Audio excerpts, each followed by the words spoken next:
Hey, magandang araw po sa inyo lahat mga boss. Malakampa project part 1. So finishing.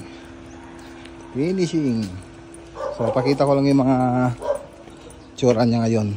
So before yan.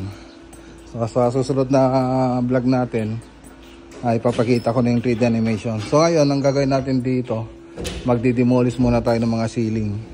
So matatanggal po yung mga ceiling niyan, tapos tiles, baluster, tapos yung kitchen doon tatanggalin din po yun. So pero mariretain po itong mga bintana, tapos mga pinto tatanggalin.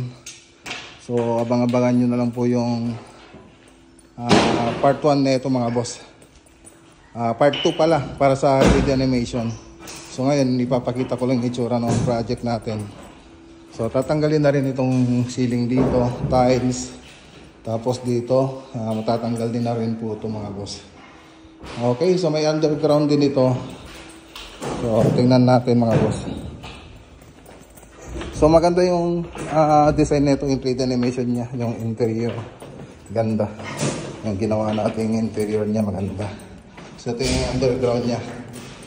Ayan o, may dalawang kwarto dito. Tapos, ay tatlong kwarto pala. Yan.